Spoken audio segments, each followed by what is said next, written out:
Hindi pwedeng, mga kababayan, siya yung magsasalita tapos ayaw man niya ng cross-examination. Sige lang ang akusa niya. Imagine, pati yung ating Pangulong Bongbong Marcos, idinamay na nakipagsabuatan daw para siya ipatumba, i-assassinate siya. What?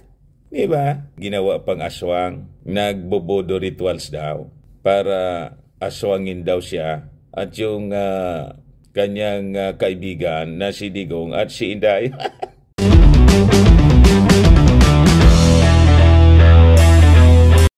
So, kumusta na niya Mr. Maravilla si Pacquiao? Yan pa rin po ang laman ng mga balita ngayon. Si Pacquiao ayaw pa rin pong lumitaw. At sa liwasang Bonifacio mga kababayan, sige sigaw-sigaw na mga supporters ni Kibs, pati yung mga supporters ni Inday po, nakisali na rin. Ayan tuloy, nagagalit na ang Diyos mga kababayan.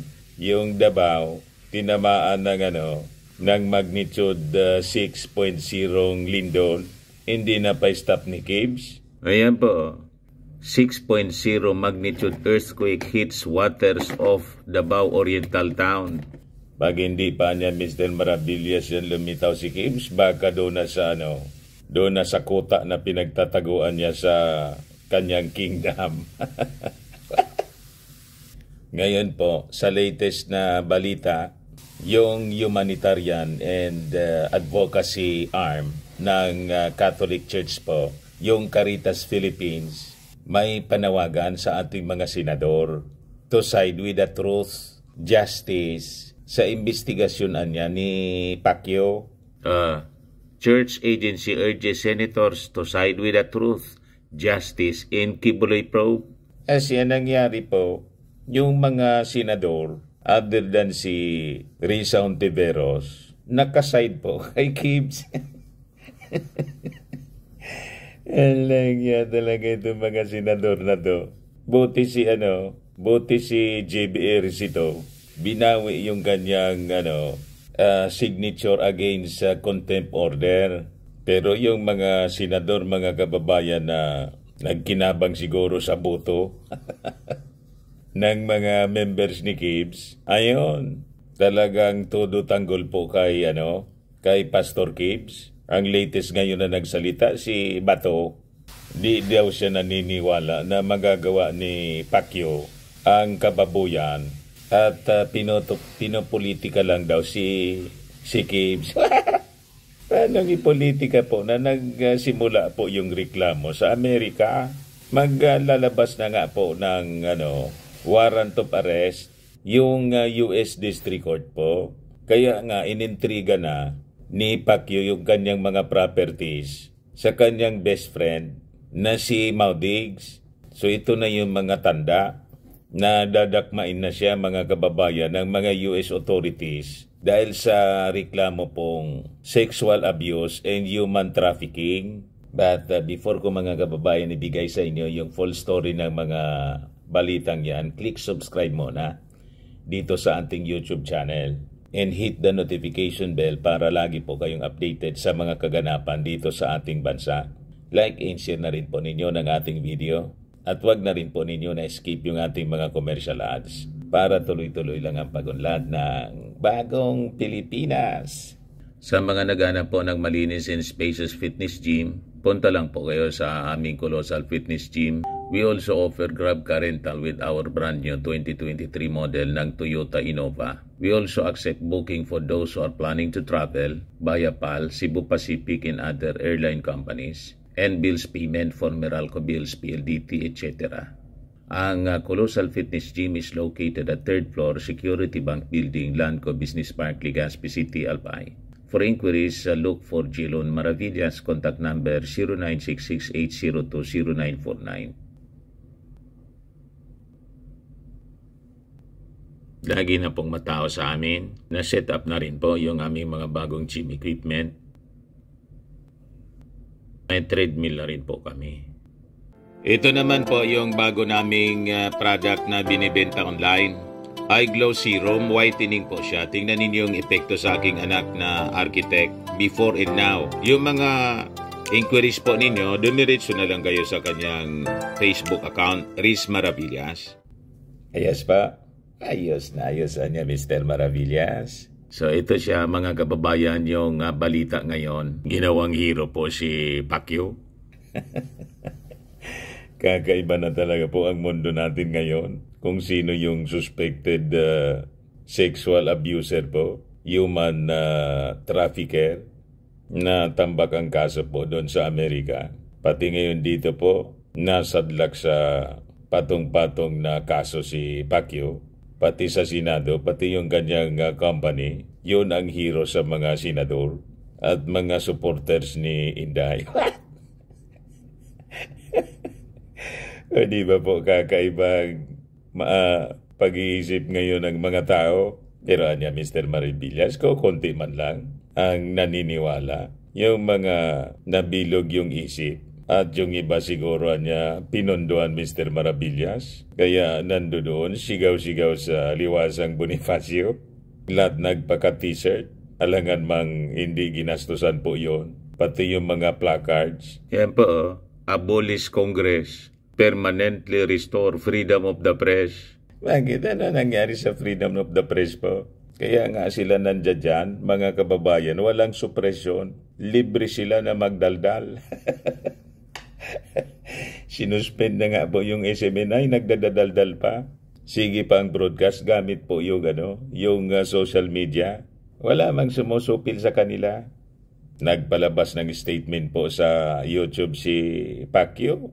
Ginawa pang aswang si Presidente Bongbong sa Kasilisa. Dinamay pati si Martin. Wala man po nag-sensor.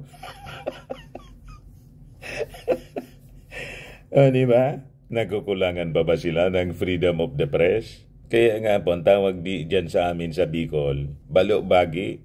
Gawa-gawa nila, mga kababayan, yung mga pa-victim, parang si Inday. Yung pamilya niya po, yung atake ng atake. Panira ng panira sa ating Pangulong Bongbong Marcos. Pagkatapos sila yung pa-victim. Di ba? In words, yung mga senador na kaalyado nila, imbes na sakluluan yung mga victims, alleged victims po ng sexual abuse, sumaklolo kay Pacquiao.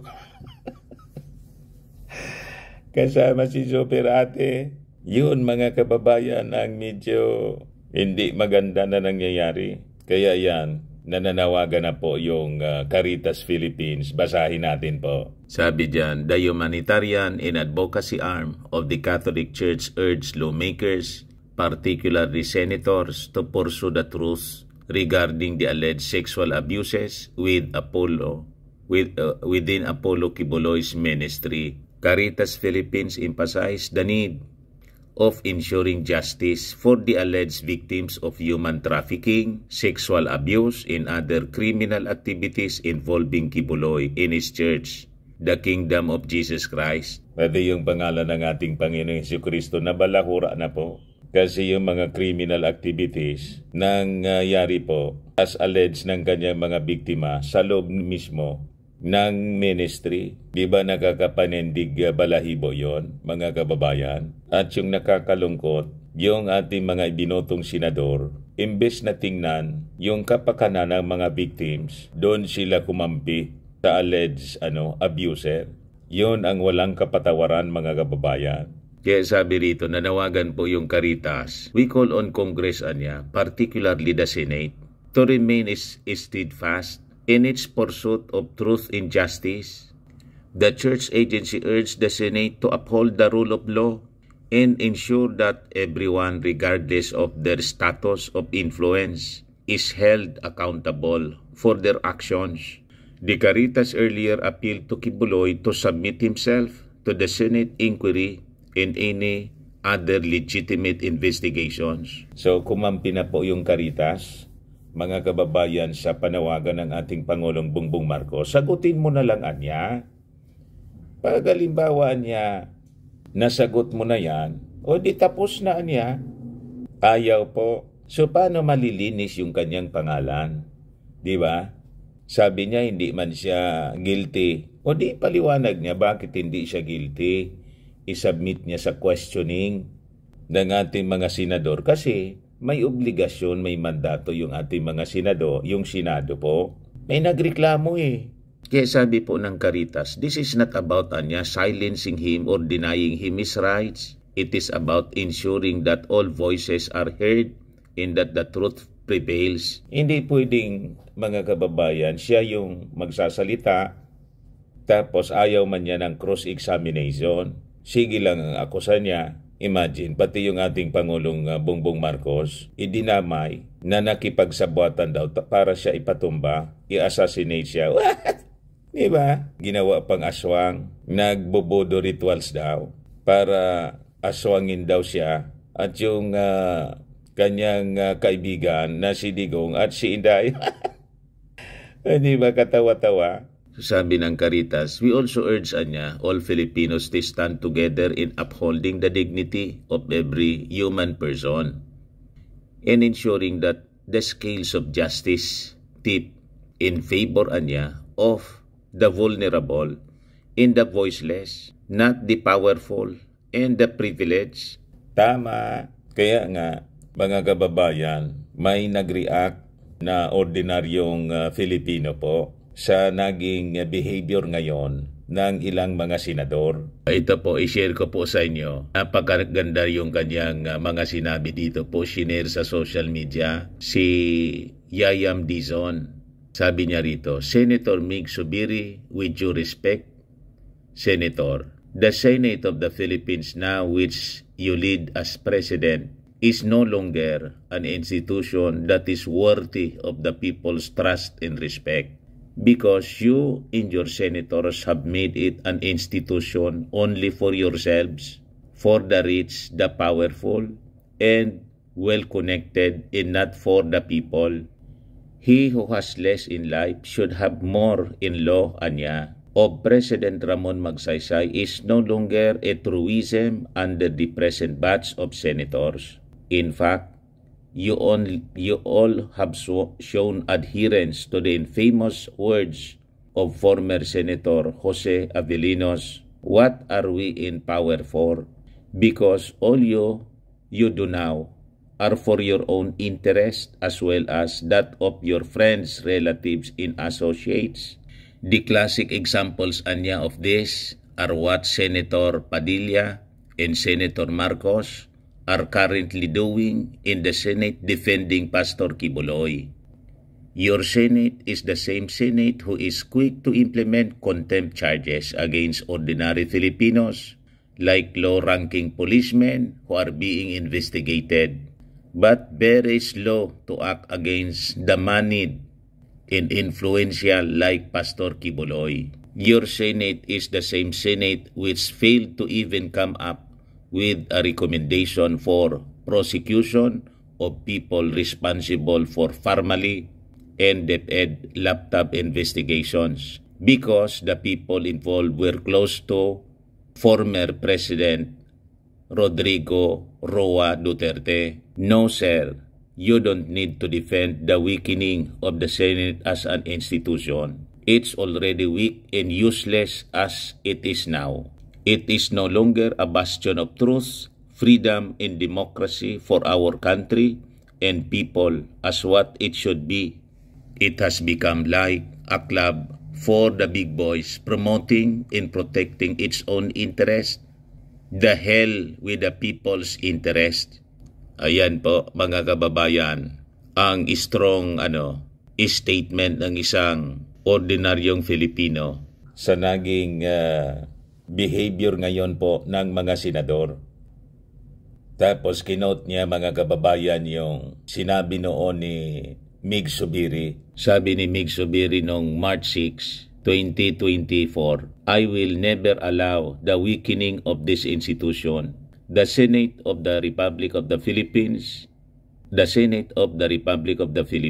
I will step down myself if that would happen. Hindi po tayo papayag. My job description is to uphold and protect the independence of the Senate. Ito yung statement niya, mga kababayan, sa issue ng charter change. Ngayon, binasag siya ng isang ordinaryong mamamayan, ordinaryong netizen. Kasi sa ginagawa ngayon ng mga senador sa issue ni Pastor Gibbs, sila na mismo ang sumira sa Senado. What? O diba? Nagpahina sa institusyon, nagpahina sa Senado. Bakit? Hindi nila makumpel ang isang tulad mga kababayan ni Kibuloy. Kasi mapera si Kibuloy. In worse, ang rason po, ang dami niyang kaalyado sa Senado ng mga senador. Kasi may utang na loob po kay Gibbs. Kasi yung mga members bumoto po sa mga senador na to. Takot yung mga senador na baka pagdating ng 2025 elections, hindi na sila iboto ng mga members ni Gibbs.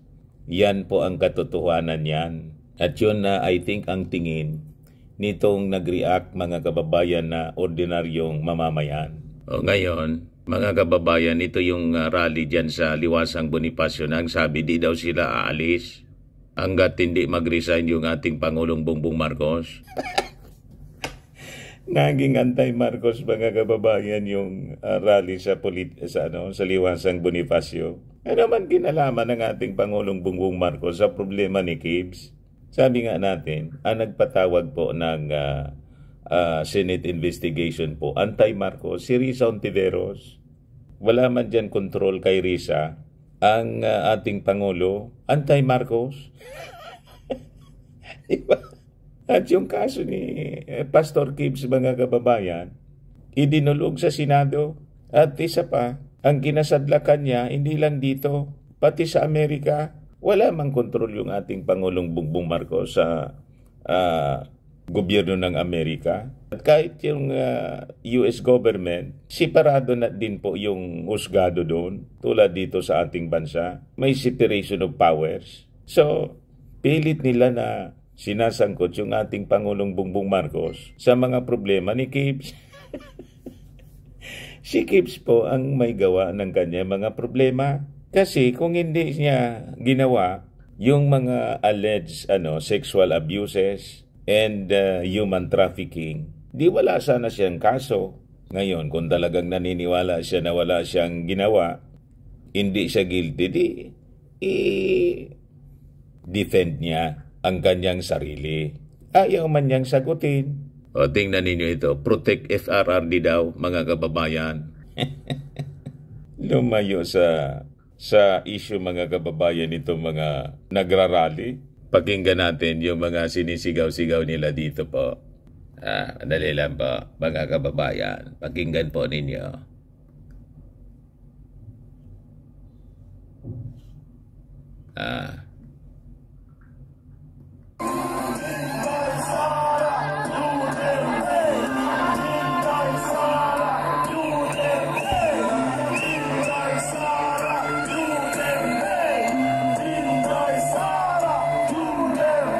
Protect BP Inday daw.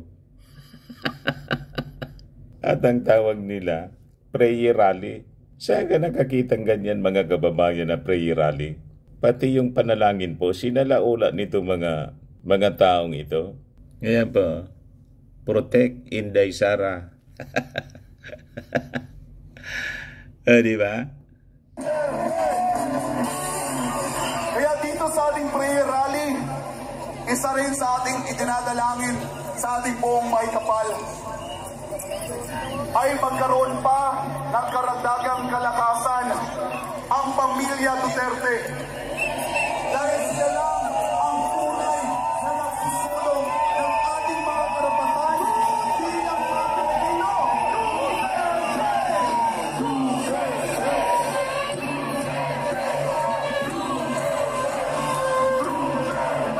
Kita mo? Yung mga Duterte daw ang siya lang nagsusulong daw ng human rights. What? Karapatan po. Yung mga Duterte, may kaso nga po sa ICC at yung tinatawag na freedom na sinisigaw nila, ipinasara nga po niya yung ABS-CBN. Diba? Lahat baligtad mga kababayan yung sinasabi. Ngayon, yung isa pang senador mga kababayan na kaalyado ni Gibbs, si Senator Bato de la Rosa, ang sabi, pinopolitika daw yung kanyang kaibigang si Kibs. Ayan po, ang report ng News 5. Pakinggan natin mga kababayan yung sinasabi ni Bato. Kahit hindi miyembro ng Senate Committee on Women, Children, Family Relations and Gender Equality, napilitan ng magsalita si Senador Ronald De La Rosa tungkol sa mga akusasyong ibinabato laban kay Pastor Apollo Kibuloy. Nangangamoy politika raw ang pagdinig dyan ng komite ni Senadora Risa Ontiveros. Sige nga, mag-isip kayo. Anong in-aid of legislation na pwede nating makukuha dyan? Anong in-aid of legislation na makukuha natin dyan sa pag-imbestiga niya kung nakapile ang kaso? Giit ni De La Rosa, hindi na kailangan ng mga pagdinig, lalo pat kung may kaso naman ng inihain ang Department of Justice.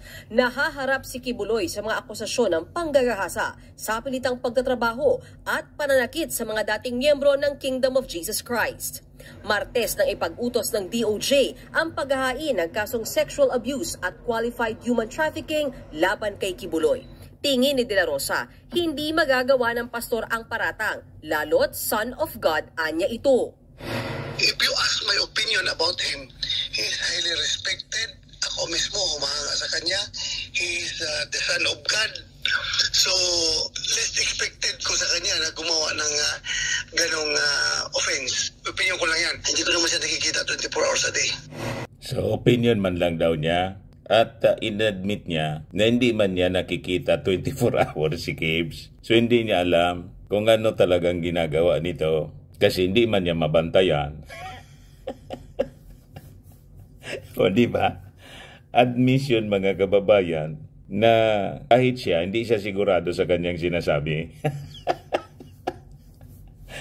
Kita mo, ang mga kaalyado ni Kibs, talagang may diferensya. Tapos, di daw siya naniniwala kasi son of God niya, si Pastor Kibuloy. Doon pa lang po, bagsak na po si Senator Bato sa kanyang statement. Si Kibs po, hindi son of God. Kasi po, ang totoong son of God, iisa man lang po, bugtong na anak ng Diyos, yung ating Panginoong Jesucristo. Pag sinabi mong bugtong isa, kung si Kibs po ay son of God din, di dalawa na. O di ba? Paano naging dalawa yung son of God? Na ang totoong son of God, yung ating Panginoong Jesucristo, di ba yun ang turo sa Bible? Biglang inagaw po ni Kibs.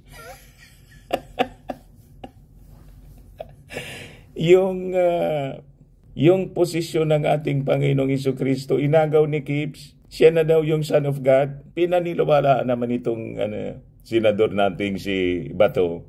Oy, Bato, nakalimutan mo na yata yung turo sa religion mo na ang anak ng Diyos ay iisa man lang. Si Jesus Christ man lang po. Tama? Kaya maling-mali yung inyong mga pinagsasabi. Sabi nga dito sa amin, salto. Sablay. O di ba? Ayan man lang po ang ating mga kwento ngayon. Maraming salamat po sa inyong panonood. Ako po si Dante Maravillas. Bye-bye. God bless.